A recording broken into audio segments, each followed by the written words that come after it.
Welcome to Pop-O-Holics, show about hot takes other than hot, tasty pancakes, where...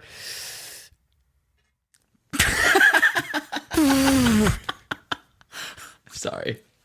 Cars can't fly, but you know what they can do? We're talking fast, we're talking the fucking movie. Oh, shit, fucking shit.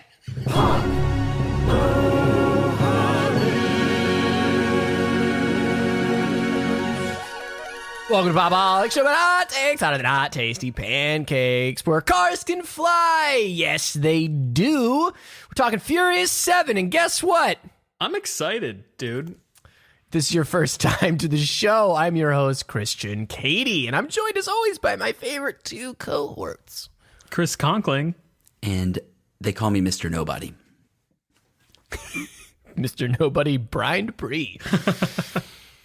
And all this month, this is your first time to the show. What do we do? On these main episodes where you see like the title of a movie or something, we're talking about a specific either like series or type of movie, celebrating the release of something, and we theme the months around it. And this month's theme is pretty straightforward. It is two words I have for you. It is fast, and it is furious. We're talking the Fast and the Furious, and we've covered the original, Tokyo Drift, and Fast 5.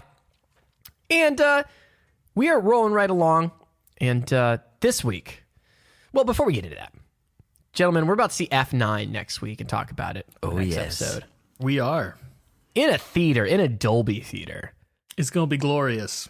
And especially after watching this and Fast 5, I'm pretty amped. I'm pretty excited, dude. Oh, same. I, too, am pretty excited, dude.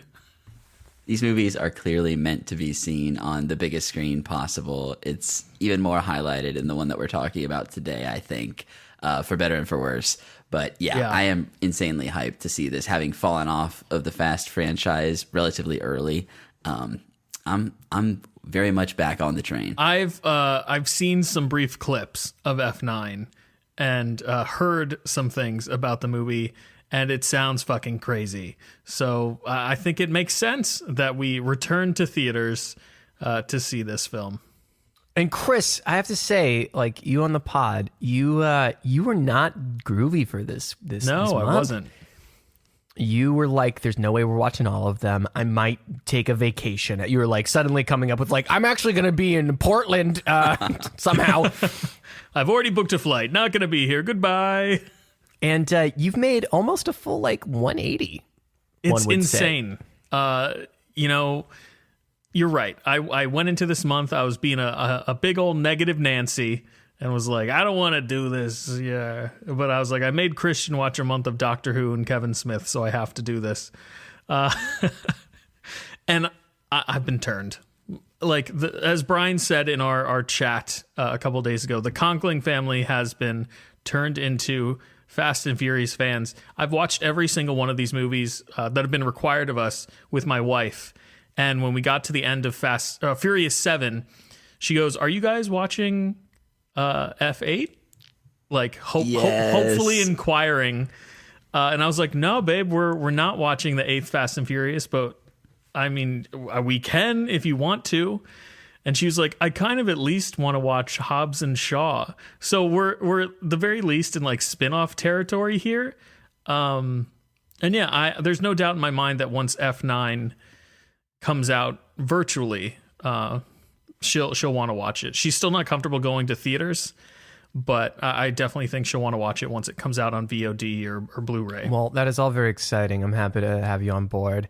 I feel like I even have a pretty like low expectation for these movies, and I've seen a lot of them, and I revisit them, and they're like, I guess I'm a little bit older, a little bit wiser, and I'm able just to like enjoy it so much more. It's like this has been my most enjoyable watch through of all these movies, and let's talk about one more of them before we get to F9 next week. We are talking Furious 7. All right, let's get to work.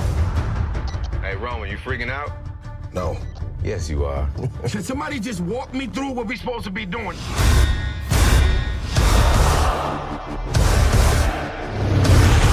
Just when you didn't think it could get any better, huh? Here we go.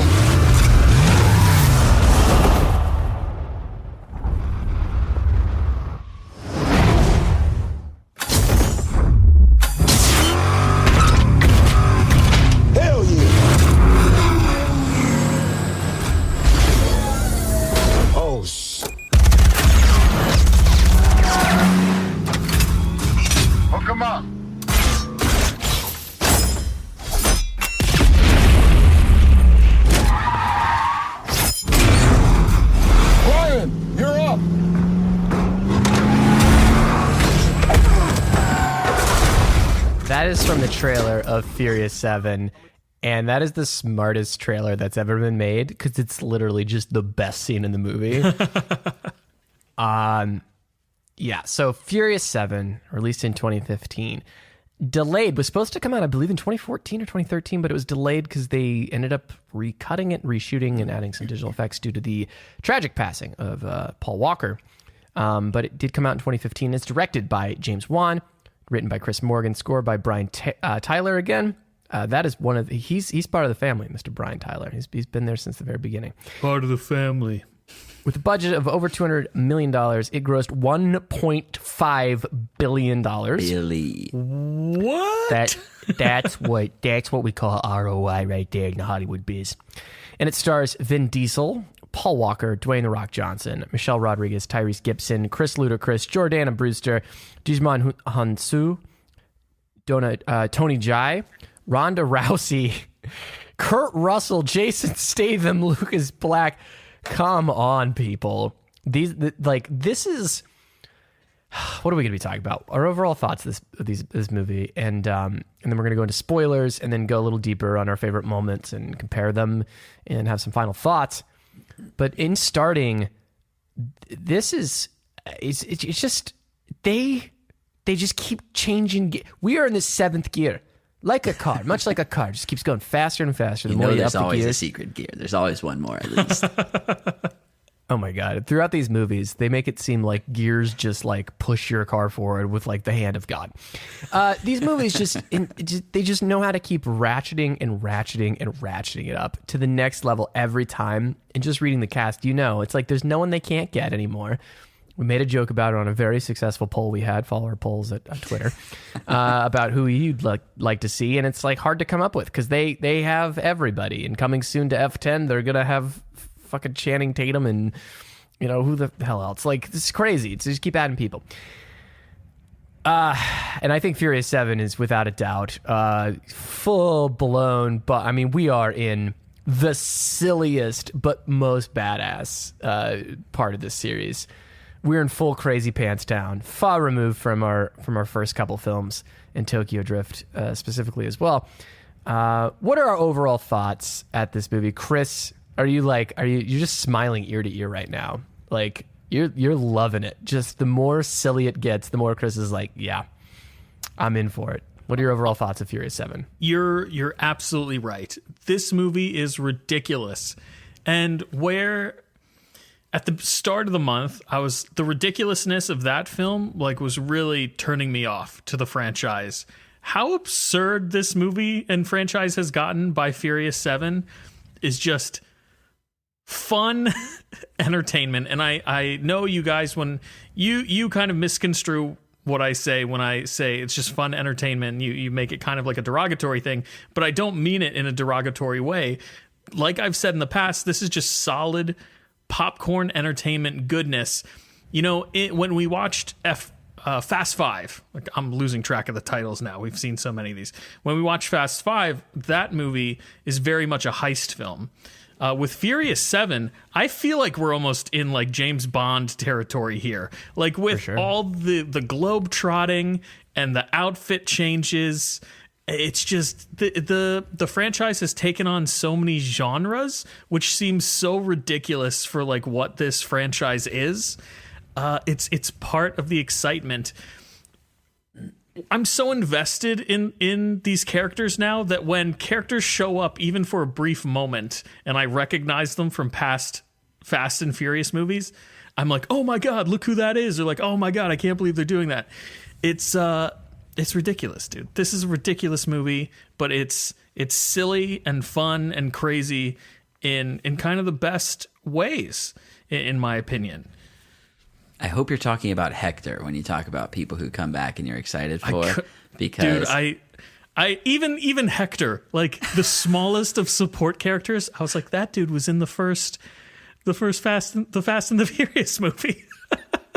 That's why I was trying to pitch this to you, Chris, when we started. It's like, it is the comic book car movie. It's Hot Wheels. You've delivered on your promise, sir. I have to say, you were right. And it's broken down what I found that you enjoy about series, which is just like lore and like knowledge cohesion. of like, I know who that is. And it's like, it makes just enough sense. And it really like, we'll get into it in spoilers, but there's some scenes that like go back to previous movies. And I had not seen, Tokyo Drift, or I don't think I saw this movie. If I did, it was a real long time ago, but I don't think I'd seen this movie prior to this viewing. And like, it goes back to a scene from Tokyo Drift, and it's like they somehow made that shit make sense. Like, it recontextualizes it, yeah, and like recontextualize, giving you just a bit more self-referential. That like, if that happens in a series, I'm like, Chris is gonna love this. We got to shout out Chris Morgan, who has written, if not all of these, the majority of these movies he's been involved in, and I don't know if people like recognize these movies as being well written, but the writing absolutely is part of what makes all of this silly ridiculousness work. So absolutely, shout out to Chris Morgan for consistently delivering. This film has some of the silliest but best like one-liners I may have ever seen. This plot is one of the worst, but yeah, the one-liners definitely are 100%. The one-liners are crushing it. I have about a dozen written in my phone. They are I think the series' best so far from what we've viewed. Wow. And I would say the writing is genius in the fact that it's like if someone got opened up a puzzle box and none of the pieces were from the same puzzle, and yet they still put them together and it made a picture. And you're like, are you kidding me? That one was from like a landscape of a mountain. That one was from a random LA car meet. That one's from Tokyo. Like, how do these are pieces of puzzles that don't fit? It doesn't make any sense, but it looks cool. I mean, that is exactly what Chris Morgan has done. And for that, I tip my hat. I can't believe I'm saying this, and I don't think this is a fair comparison, because I do think that the movie that I'm about to compare Furious 7 to is a better movie than this one. But in terms of what Furious 7 is trying to do for the franchise overall, I think they're comparable. This is the Age of Ultron of Fast and the Furious movies. I think it's trying to do a lot here to kind of put things in motion for where the franchise might be wanting to go as a whole. It's doing a lot of retconning, recontextualizing things. The plot is kind of super flimsy, but that's kind of because they're reintroducing a lot of things. So yeah, it's doing a lot of what Age of Ultron had to do for the MCU when it first came out. But in hindsight, now that we know where the MCU is going, Age of Ultron doesn't seem as bad, because it's not the tail end of content of what we currently have. In hindsight, now that we have or will have a couple movies after Furious 7, I think this movie's enjoyable for how ridiculous it is. So yeah, what do you guys think about that? Do you think that's a fair comparison? Do you disagree with me? I can't draw too many similarities because I've not seen Fate or F9, obviously, as it's about to come out. So I don't know if that's as apt. I would put that more on. It's so tricky. I would say Tokyo Drift, maybe, because it's in this weird in between flux and still somehow functions. The Tokyo Drift is also a completely contained story, where really, which is better in hindsight because of other movies, which is more along the Age of Ultron comparison. I don't know if this series has a direct Age of Ultron. I just don't see that as this movie. This movie seems later. This seems more like an Infinity War. That's an awful comparison. I think the analogies die here in the Marvels. Furious 7. Let me just say this: Furious 7 has no contemporary. Gotcha. Okay. We're talking about a movie, by the way, that it's called Furious 7, in which they've I don't have a better word. They've butt fucked all the titling of all of the cohesion of titles. They stripped the title that for exists. You have like Fast 5 that has the 5 written out, and then you have Fast and Furious 6, and then you have Furious 7 where the 7 is a number, and then the movie begins, and when the title is displayed in the movie's context, the 7 is written out. There's no comparison. They don't care anymore. It doesn't matter. It's just They know what you're there for. it's just silly as fuck. You know what? We had a poll early in the month where we asked you guys what you thought the title of the 10th Fast and the Furious movie was going to be. And I have to say, based on what Christian just said, it might even just be titled 10th Installment. Like, they don't even give a fuck. They don't care anymore. As long as you can understand that it's the 10th film in a franchise, that's really all that matters. Like, it doesn't... The titles have no relevance to what's taking place in the plot. Like, it just... We fit the number in. Oh, no.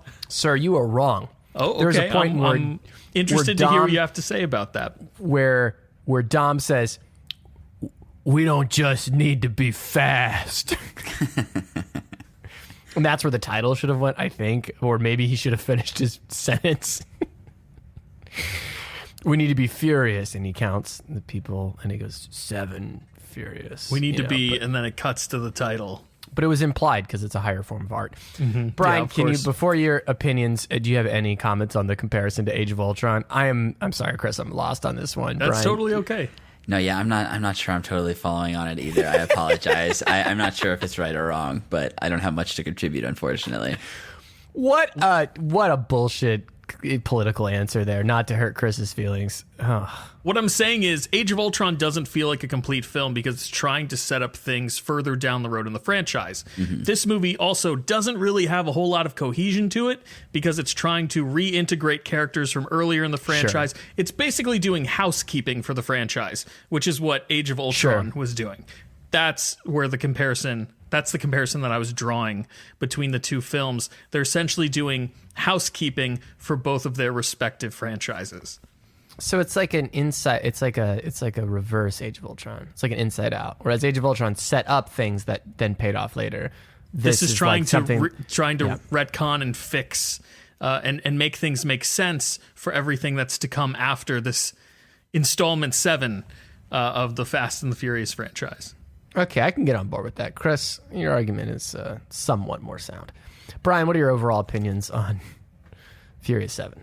These movies are just consistently worth watching. They're just consistently worth watching, says Brian Dupree from the Pop-O-Holics. Put it on the back of the box. I will say this is the set box of the collection movies. While there is incredible fist pumping stuff in this, I find that the further we get away from the cars being relevant to the action, the less interested I am, even though there's some cool stuff associated with it. Like you guys said, it is more like a James Bond movie. So there's these huge things that are done that, it's taking it up a level in a way where you can't do practical stuff to some degree, and it takes me out of it a little bit sometimes.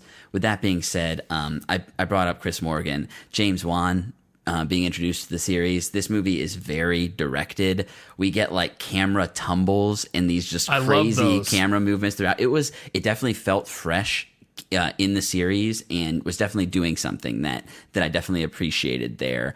As I mentioned briefly, it may have been on the weekly upload on Monday, Kurt Russell being introduced as Mr. Nobody. The fact that they can continue to bring characters in that are hilarious, semi-one note, but exactly what's needed. Hobbs' character is kind of on the sidelines, and Kurt Russell fills in perfectly in the role that needs to be filled for that sort of character. So yeah, there's always stuff to enjoy in these movies. Like you guys said, the plot is completely absurd. Some of the set pieces are just the most outlandish thing, but in a theater, I may be standing up out of my seat, jumping up and down. I can't wait. I can't wait to see it. It's just that sort of thing. It's so big, so exciting, just on a base level that, these movies are so much fun. Yeah, I don't know if I'm going to add much more to that other than say this movie, it logistically makes no sense.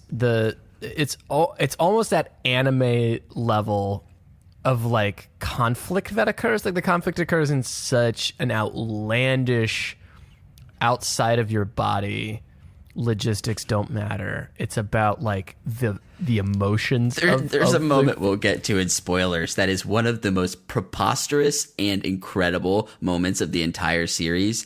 And I couldn't help just laughing my ass off watching it. this movie hits highs of just like, I was laughing and smiling and going, fucking love these movies like several times. I just couldn't contain myself because there's just so many, and they made me feel good. Like I felt good. It wasn't like, it's not frustratingly bad because it's because the characters say, I have a list of lines that occur. I think this has the highlight for me of the entire series of just like these big muscly men and these other characters that Daddy's got to go to work. It never stops, and it's so ridiculous, and it just keeps going crazier and crazier. I will say this has one of my favorite sequences of the series. I think that mountain scene with the cars. I mean, it is like 30 minutes long, I think, and it is everything I need. And it was like the scene you hear in the trailer that we played. It is so balls to the walls. They really improved on the hand-to-hand stuff. Like this movie kind of doubles down on, like fighting and choreography there. And I think that helps a lot with a lot more of that being a centerpiece and away from the cars a little more so. But it's just so silly in the best way possible. And I found myself just even more and more kind of in love with how ridiculous these movies can get. It also like, it feels, I feel like I've been down on all the Paul Walker stuff throughout. And it's not because I'm not a Paul Walker fan. Like I said, I really need to rewatch Running Scared. I'm trying to before the end of the month so I can talk about it. Because I really like that movie starring Paul Walker. And I do like him as an actor. And the movie has a very, very sweet kind of ending to, which we'll talk about in spoilers, about how they kind of depart with that character as he died halfway through filming. But I can't help but think that reveals how weak some of the through lines have been. And obviously they weren't prepared for that character to have an untimely like removal from the series and all that. So I think that, although I think handled tactfully, considering the ridiculous movie it's in, still has like a good emotional resonance, right? But I do feel like there's just like, there is this missing human element that they're able to capitalize on because of actual real life things and what these characters mean to us in the actors and stuff. The meta-contextual elements, the film is reliant on those to make that make sense, basically. Exactly. Mm-hmm. And I think they're successful and they handled it well, but I think it reveals some of the underlying problems of the series in a really big way. But overall, I have to say, like, because of the meta-contextual stuff, it still does hit quite an emotional beat. It does. And with relationship to the series as a whole, which I think, and at the end of the day, it's still emotion, it's still real, and it's still tapping into like what we love about movies. And I still think saying some really genuine things about like, friendship and companionship and family and like people we love. So with that being said, I want to let you guys know something. I'm pregnant again. Fuck you, Brian. I have the goddamn note. I have the joke in here, and I'm so mad you stole it from me. You stole it from me. I'm so sorry. So I can go on and on in general about this movie, but I think I maybe had the best time with this one. This one just because of the one-liners and how ridiculous it got. This was a good time. And I watched it with my AirPods Max, and great sound, good TV. It's always a good way to go. So let's go into anything else before spoilers? No, let's do it. Let's do it. Spoilers starting now.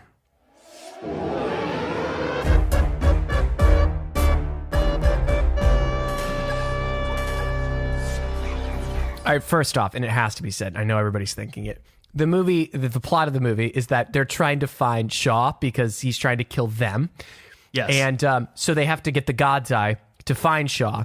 But Shaw just keeps showing up every single place they go, and they don't, because he has like a natural intuition for where Dom is. I don't they do not seem to care about killing him in the moment where they're trying to find the thing to find him, and that just they need the God's Eye, Christian. They need it. Yeah, to find him, but he shows up in every single beat of the movie. Doesn't matter. They didn't find him with the God's Eye.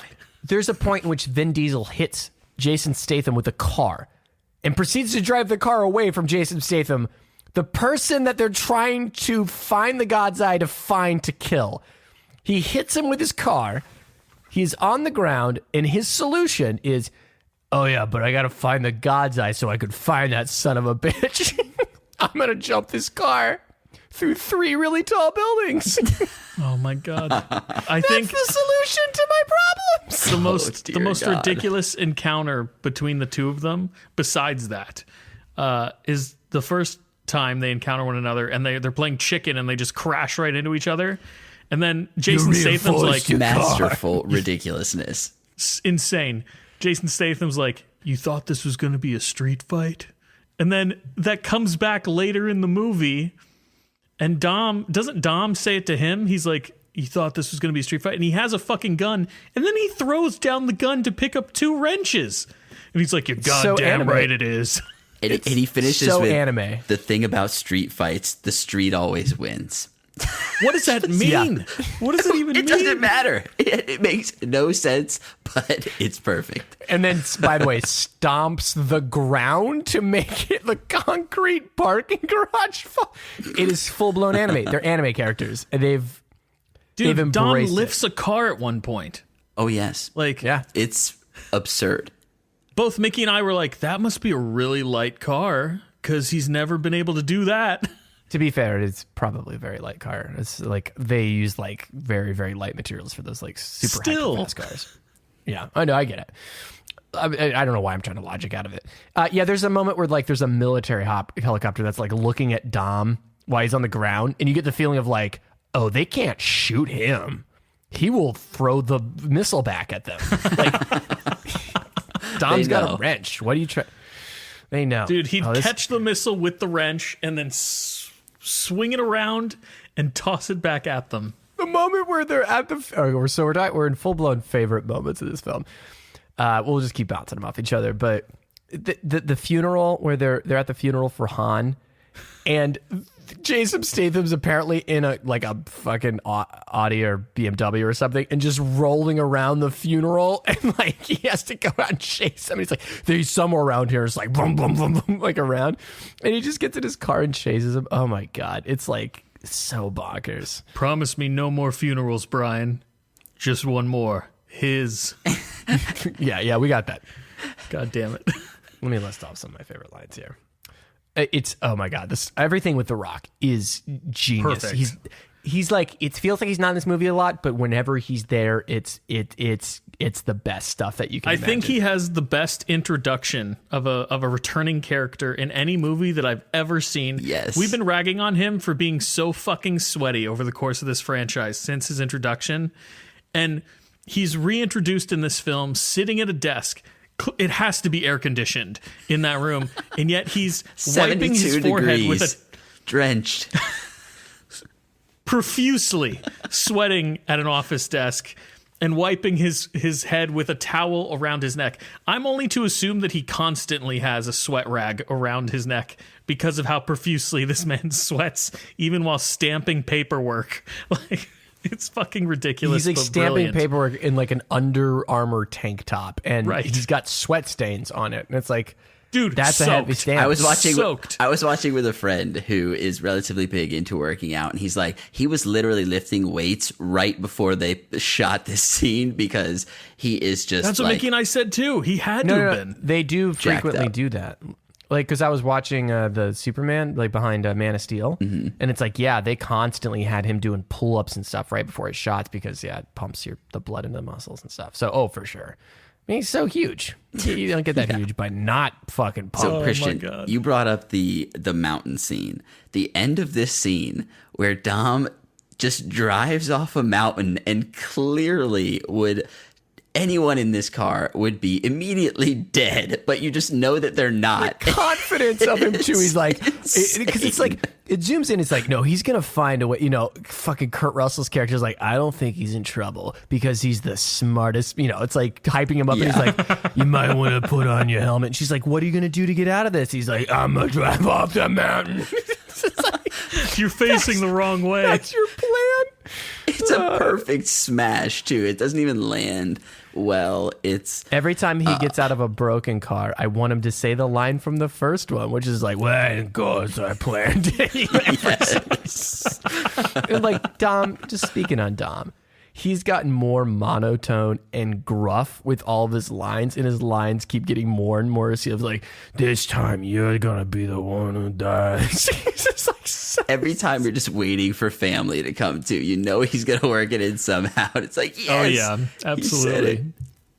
Oh my God! When going back to when Hobbs is introduced, I mean, we're not 5 minutes in this movie, and he encounters Shaw, and he goes like, "Boy, you're if you keep staying on there, you've earned yourself a dance with the devil. You're gonna wish your mama didn't open her legs so wide." It's like, Oh my okay, God, yes, yeah, for sure. And then The Rock literally rock bottoms Jason Statham. Like, he does his signature wrestling move. I am so here for it. I was cheering. He has to. I was screaming. It's so good. He did it in The Rundown too. The man took his signature move from wrestling and introduced it into the world of cinema, and we're all better for it. But back to that mountain scene. I mean, it's the best. It's the best scene in this whole movie, right? Am I right? Am I right? It's pretty excellent. it's up there. It's up there for sure. And the fact that it ends as absurdly as it does just caps it off. It's like, okay, yep. It's one of the better. I mentioned that this isn't some of the best car stuff. That is, yeah, as far as that goes, definitely the highlight. It mixes in what I think this whole movie does really well, which is just kind of cool. It incorporates cars in some capacity. It's got much better hand-to-hand combat, and it's just ups the ridiculous level. I was watching that trailer, and I'm like, I'm really glad I haven't seen this trailer in a while and didn't remember it, because when like they're figuring out the plan and the idea, and they're in the hangar, and you're like, oh, they're in a plane. And then you see like the thing go off, and they're just backing out, and you're just like, you gotta be, I mean, the whole time you're just like, what the like actual flying fuck is happening right now? And then they're just parachuting down, and they hit the ground and start driving, and you're just like, yeah, and then the machine gun happens, and they go armor up, and they somehow like, how is this tires not? It doesn't matter. Who gives a shit? And then it's this fucking giant coach bus with like mini guns. Paul Walker jumps in. It was a driving pirate ship. So amazing. Just literally like cannons. Yeah, that was the shit. They have the hand-to-hand. So right. I hadn't even thought of it that way. It literally is a driving pirate ship. They have and the bus driver the whole time, no matter like if Paul Walker shot everybody. I was convinced that there was no one driving until that guy got shot, because we see him like 10 minutes into the scene. They pay me to do one thing, and it's drive the bus down the road. I don't care what's going on. Pressure. They told me not to ask questions about what happens in the back computer room, and I'm not. I'm just here to drive the bus. Oh my God. And like you get this great hand-to-hand combat scene, and then like when he presses, it is he's fighting Tony Jai, and it's so good. Again, the hand-to-hand stuff is so much better, and he pushes like Paul Walker pushes his face on the red button to shoot the other car. And then you get into like a Jurassic Park Lost World situation where the bus is hanging off the cliff. Exactly. He's gotta Yep. go through the other side and run off, and he's saved by grabbing onto the spoiler of Letty's car. It's nuts. Doesn't make any physical fucking sense. But it doesn't matter because it's Mickey and I thought Letty was going to fling him back off the cliff. Like, no, there are no physics in this film. No real physics. That scene is so good. It's so good. I love it so much. What are some of your favorite moments? I've been blabbering on. Okay, I got to bring up the constant Corona references. Relatively constant. We get Dom getting offered a beer, saying, I'm more of a Corona man, and Kurt Russell pulling out a bucket of Coronas. And it just made me realize. Already open, and then handing him a closed one that he has to pop open. It is absolutely absurd. But it was just so perfect. And the self-awareness, and Kurt Russell just like Dom's Corona reputation precedes him, which is just amazing within the context of the movie. He's like, I read your file, and I know something about you. You like Coronas, and you like Corona, and you grip them like you're jerking off. It's you see how he grips like he grips them around the base of the like. I'm sorry, I drink a lot of beer. he holds it like he's on a roller coaster with a beer of like, there's no way this Corona's try to get that Corona out of Dom's hand. It ain't going anywhere. And he drinks it like that. Like he's got it fully gripped. Like I don't know how else to say, like you would choke your chicken, and he puts it up to his mouth he's got the full grip on the shaft of the Corona. It's very confusing and disconcerting. I've never seen a man hold a beer like that, of like he looks like he's about to crack it. Inspired something in you, clearly. I got very excited about that big. Christian's like, I'm gonna change up my technique. Did this bother anybody else the way that, and he holds it? I didn't even notice this, dude. I didn't notice, but I'm trying to figure out a way to make a race for drink sips instead of pink slips. There's something there where he's like, I hold on to my sips at all costs. Race for drink slips. Oh my! Well, listen, he holds it the same. Like he's done this in other movies. It's just that this time I was like, he's doing it again. He's gripping the beer just fully, all 5 fingers on the neck of the Corona. They do have long necks. Anyway, that's enough commentary on the way that he's Dom clearly a grips pro. He's got a technique. I don't think Vin Diesel drinks beer. That's what I'm gonna say. Maybe that's what it is. He's just completely unfamiliar. There may be he maybe has to show the label as well. We'll have to dig into his technique. No, that's a great point. That might actually be the reason he holds it like that. Yeah, he can't cover it. Another Kurt Russell line that I loved, after Kurt Russell's introduced to the crew and he basically thinks that they're a bunch of idiots, he turns to Dom and he's like, you've truly got a gift. It's just the delivery of it with him just being like, this is the team. He's like, I was impressed before, but now I'm even more impressed. Yes, exactly. Like Ludacris is just playing like a mobile game during the entire scene, and I thought they were going to reference it, and they just don't. They're like, no, Ludacris is just like doing the most acting that you can do with like a fucking phone game. He's the tech guy. He's always plugged in. Oh my god! But yeah, so that's just Kurt Russell's whole character. I love. You mentioned the skydiving cars. These are just the moments where you want to stand up and scream with joy. Just completely ridiculous. And of course, Roman, absolutely insane, having to force Roman out. Just Roman being a constant butt of the jokes. Always great. And they're flying through the air, okay, in a car, which is only designed to be on the ground, as we know. But like all of them are cars don't fly. All of them are cars like can't fly. They're doing the most acting to like show that they have control over what's happening. It's like you have no control. The cars should literally be doing barrel rolls in the sky, but they are plummeting. And just normal sized parachutes as too. If they're just. I was gonna say they're plummeting as if they're just regular skydivers in wingsuits. Just there's and Tyrese Gibson goes into a barrel roll, and you're like, oh, he's dead. Like they killed him.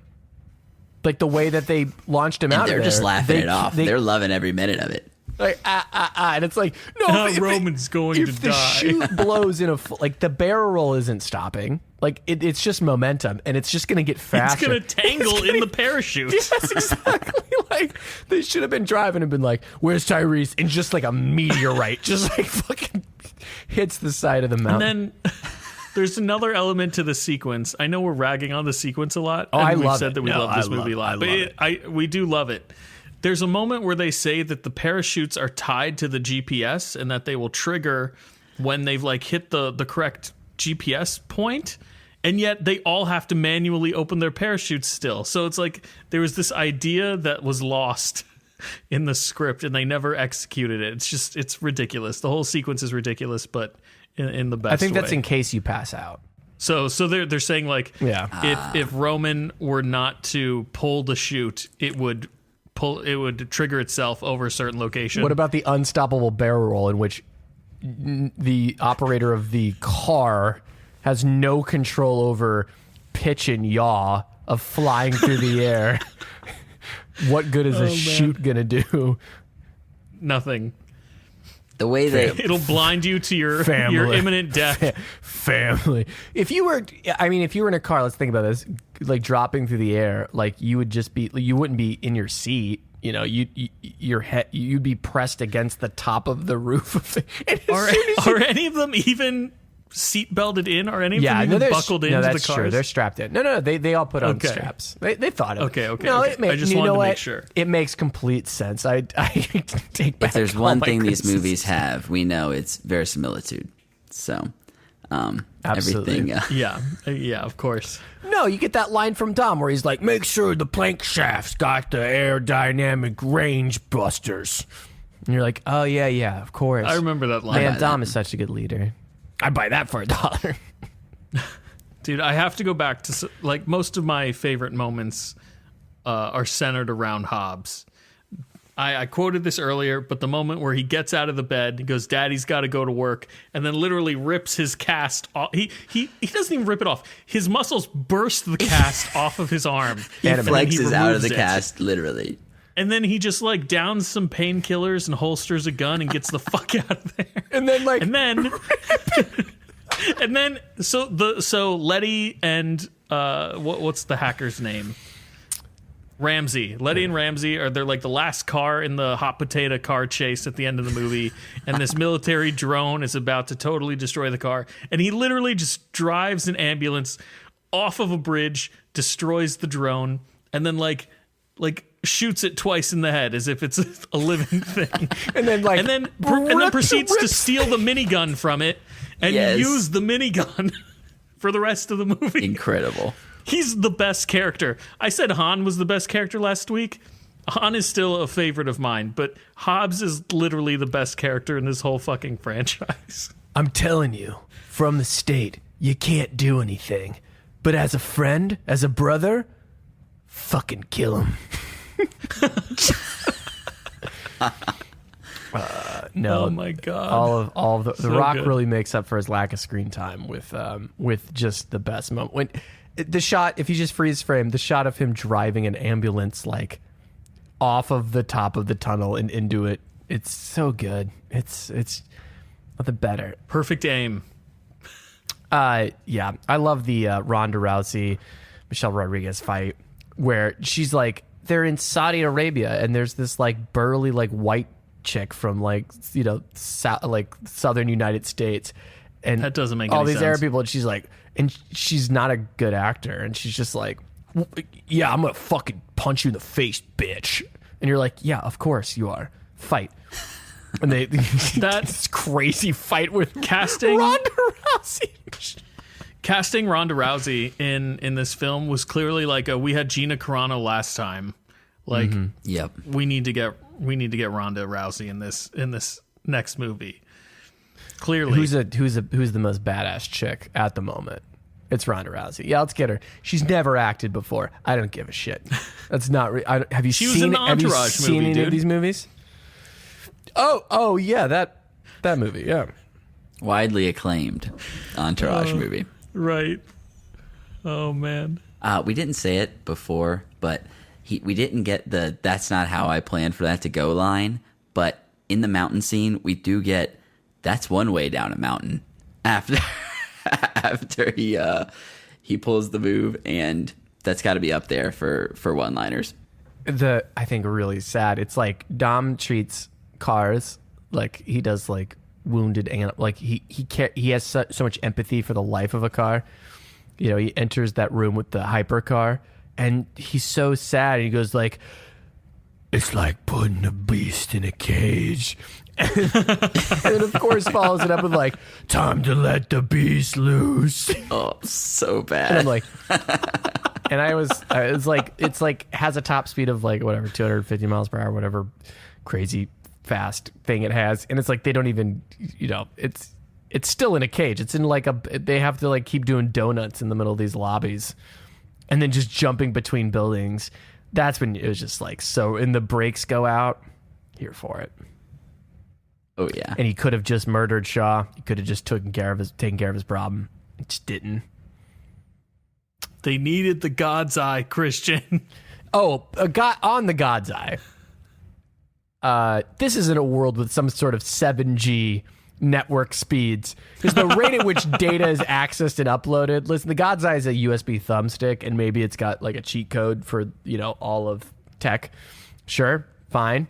But you just can't like connect to everything and upload like video data in HD just instantly. The God's Eye must come with like the secret hack to like 7G network technology. I'm pretty sure Bruce Clearly. Wayne, the Wayne Corporation, was involved in creating this, if I remember correctly. Lucius Fox did not destroy that technology at the end of The Dark Knight. No, it was found. He passed it on. But even then, Sold it was it to like, the highest bidder. Even then, you know, the Batmans aren't, you know, that was like grounded for a comic book movie, I guess. But even then, it wasn't based on actual like. I guess they did some audio stuff with it, but it was based on like just like the cellular radio waves. Like it was mapping radio frequencies. It's a little more sonar, somewhat more believable, I guess. like a bat. Thanks, Chris. Dude, just get Christian Bale as Batman. Like I want to see like He has been Batman. yeah, but in Fast and Furious. Oh, gotcha. Like bring in the Tumbler. Like Tumbler needs to find its way in here. We're getting Jurassic yes. Park. Dom would somehow steal the tumbler. I can see it happening. Yeah, Dom pulls out like a billy club, pulls out like a Major League Baseball bat, and he goes, "I got a bat for you." Yeah, exactly. Perfect. The movie writes itself. Any other favorite moments? The whole movie's a favorite moment. Oh, this moment. So this wasn't a favorite moment, but this movie was ridiculous. And both Mickey and I were yelling at the screen. The moment when Dom is unconscious and Brian's trying to give him CPR and Letty's like, stop it. I'll bring him back with memories. Mickey and I were like, oh, no, Letty, that's the wrong choice. He's going to die if you don't let O'Connor continue to try and resuscitate him. And she's like, I'm just going to tell him that I remember everything and we were married and I'm going to bring him back to life with my love. That was the most absurd thing in this whole fucking movie, I think. And we've talked about a lot of absurd things. Surprisingly, like deep in Erica had seen like the last little bit of this.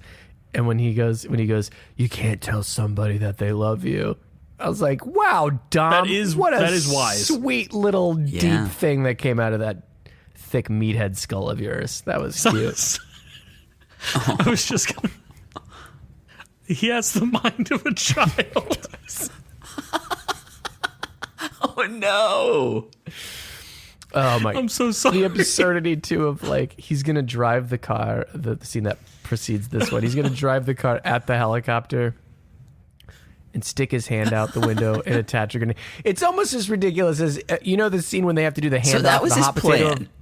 Yeah, that was his plan. Yeah, it foreshadows it actually. It shows the grenade. It shows the backpack. It does. It grenade. shows the grenade bag in the passenger seat. Yeah, just the military bag. You know how military backpacks are full of grenades. You know, just grenades, just like 8 grenades, just stuffed into a little backpack. It's my grenade pack. Oh my God. I think the most ridiculous one, I rewound it 6 times. I kid you not. I kept replaying because it was just like, I was like, you just keep up in how absurd it is.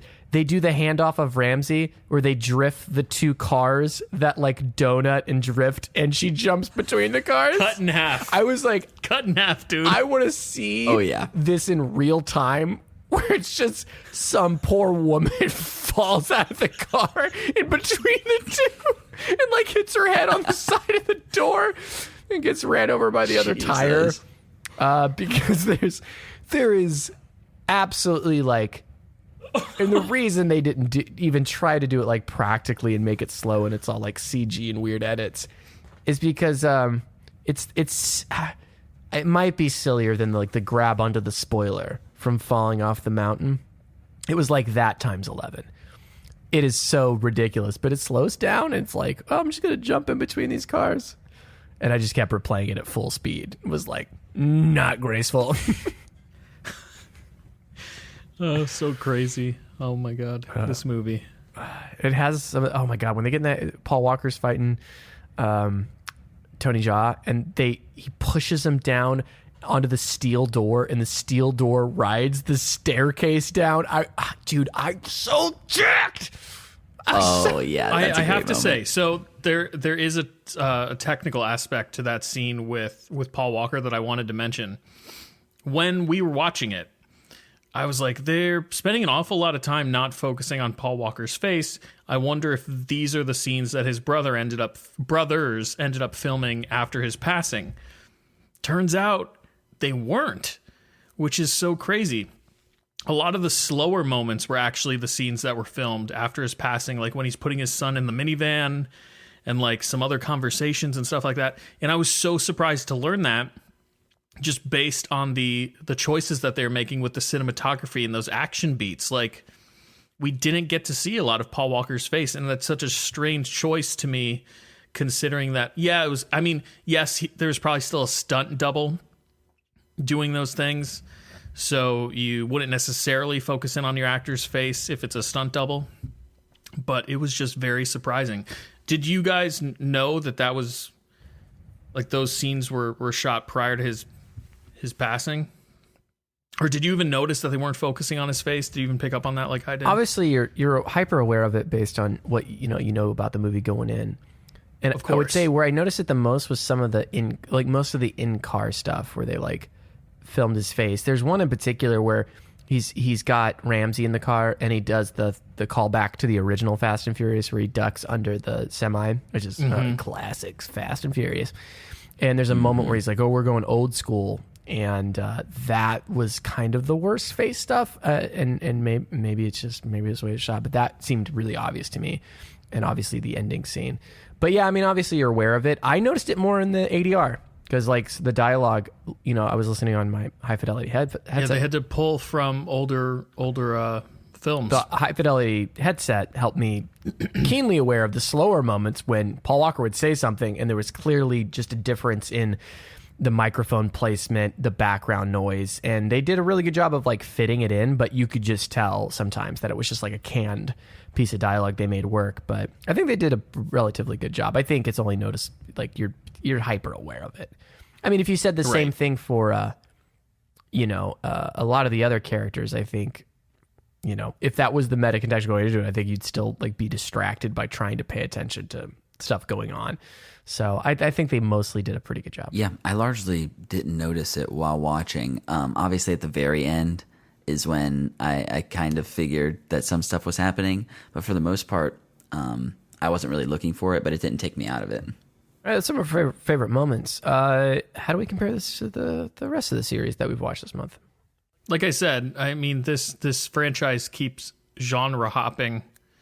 And unlike the other movies that we've seen, this is the most Bond-like, the most spy-like, because of the type of mission that they're on, and again, because of the globe trotting and the changing of all the outfits so many times. It felt very much like a spy movie, which is territory that we have yet to be in this franchise.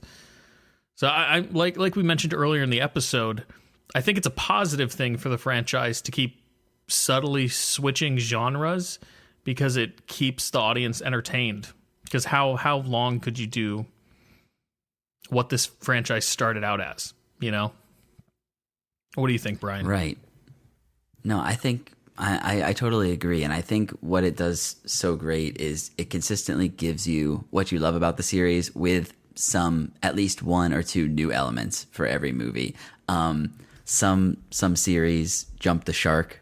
This one literally jumps the skyscrapers, and you're here for it. You've come this far with these characters. Like we said, Dom is full-on superhero at this point, and yeah, you just want to follow their crazy escapades. I'd say almost a call back to one of your points, Brian. If you're in it for the race, seek Tokyo Drift. That'll have more race for you. This film has one race, and it is rather boring because Dom spoils it for you. He somehow looks at a car and goes, "That piston's going to fire off on the last lap." Calls it, yeah. And it's kind of a weird scene. And it's also called, they keep calling it, like it's the event from the first movie, and it's called Race Wars. And it really Race Wars. That's so uncomfortable. Strange. Especially for like a film that is one of the highest grossing films that features like a very diverse cast. It's very strange. But yeah, so uncomfortable, dude. Definitely, I said Tokyo Drift. If you like racing, has it in spades. Has so much racing, too much. One would say this one, not enough racing. Very little racing going on. So yeah, it's interesting to see the film grow. I could do without This film was obviously has a certain director's touch, which I think, again, for the hand-to-hand combat stuff, some of the action pieces, I think works really well. I think the CG, there's a little too much CG, but I think it's used mostly well in comparison to what we saw with Fast and Furious, the fourth entry. I could do without some of like, there's so much speed ramping, which works really well to introduce Jason Statham's character, where there's like these zooms and these fast like cuts and over, and that's like such a badass way to introduce that character. However, it was almost like, remember when they go to Abu Dhabi, when they go to Dubai, it's like, it was almost like, you know, when your phone automatically creates like a video montage of like shots you had, it's like an AI made the random ass shots of Dubai. And it was so excessive. Like, it kept flying around the city. I'm like, I get it. We're in Dubai. And it's like, it was like, just like, let's do a montage of establishing shots with speed ramps. The movie has a lot of that in spades. And I think it could do without, like, it's moments like that where it's like, yeah, I'm not bored. Don't worry. I'm not bored. Right. But yeah, so it definitely just has like a special touch, which I think works in some areas and not so much in others. And I will stand behind, this is the most anime Fast and Furious that I've seen. It is the one that thus far. Yeah. All right. Any final thoughts? I mean, how else could we even discuss this movie outside of the conversation that we just had, which is just recalling the absurdity of everything that transpires over the course of this, like, 2 hours and 20 minutes. Flies by. So it does. So you know, this film doesn't have a whole lot of depth, but it is absolutely entertaining and worth a watch. Letty's got amnesia. That's always a fun, you know, we were dealing with like a forgotten memory thing. That's something. Never played chicken with the Fast family. Definitely not. Still just smash into you. That's they don't understand how chicken works, obviously. No one's chicken. That reveal. You've reinforced your ride. Yeah, because I knew we'd be playing chicken. What? I was stalking you at a funeral, and I knew that would lead to chicken. Mr. Nobody shows up with like a whole SWAT team, and Jason Statham's on foot. Yeah, he's a badass British spy, but he's on foot, and they've got like helicopters and vehicles, and they're not like, this is where we can He's long gone. Yeah, don't worry. Like, Kurt Russell says he's definitely not just 2 blocks away still. Kurt Russell says, don't worry about that guy. I can help you find that guy. He's not behind that trash can over there. Don't chase Listen, him. He's gone. We're going to need the God's Eye to find him now. Yeah, it's like, they could have just been like, yeah, you need to help me get these nuclear warheads, because if you have a warhead, you can definitely kill him. And it's like, I think he's past the sandwich shop. I know the area very well. We can go find him. And he's like, no, we need to find some nukes. But it's Kurt Russell, and he's just magnetic. God, is there anything Kurt Russell can't do? He's great in this movie. I love him so much. He really is. All right. Any other final thoughts? I think that's it. So Fast, Furious, and Family. This has been a great month, guys. Dude. I think Fast, Furious, and Family might be the title to one of the following films. The Triple F. Triple F. That's just what it's called. And Vin Diesel reprises his role as Triple X. Here for it. Oh. Here for it. Vin Diesel versus Vin Diesel. Oh, man. That'll do it for... Get a little Riddick in there. Yeah. Oh, yeah. Which apparently I found out the reason he did the Tokyo Drift appearance. He did that appearance because it was like, we'll make another Riddick movie, but we need you to pop up in Tokyo Drift to add continuity to our Fast series. Really? And because of... I know that he wasn't in Too Fast, Too Furious because he was filming Chronicles of Riddick at the same time. Yeah, and he wanted more money, I think. Mm-hmm. And they literally like got him to do that because he wanted to make another one of his like Pitch Black movies. And then they made that make sense. Hats off, Chris Morgan. Hats off. What a feat. Tip of the hat. That'll do it for Furious 7. If you have any opinions on Fast and Furious movies, what's your favorite? What are some of your favorite moments? Email us at popholicscast@gmail.com. If you're enjoying this, subscribe to the podcast. Rate us on Apple Podcasts if that's something you've ever done before. It's really easy. Rate us 5 stars. If you write a review, we'll read it aloud on the show. Subscribe on our YouTube, and you can follow our link in the show notes to find us all over the web. Gentlemen, where can people find more of your work all over the web? Loyal listeners, you can find me on Twitter at Chris Conkling, talking about all things nerdy. And you can find me at True Pop-O-Holic. And you can find me slinging me and Chris Conkling's male enhancement. Not the male enhancement you're used to. The enhancement that increases the important thing. Your balls. Do you think your balls are tiny? Do you want bigger balls? Go to bigballs.org.biz. We'll be there. No. Oh, boy. Make your balls ready for the new Fast and Furious movie. Oh, and you can check out my music. That's like sad boy shit. It's at Midnight Satire. Go find it all over streaming. Midnight Satire. That'll do it for this episode. We look forward to our next episodes, our weekly upload, and we're going to be seeing Fast 9, whatever the fuck it is, F9. F&A Cotton. F9 in theaters. We're going to be talking about our experience. Oh, it's going to be a lot of fun. All that and more on the next episode of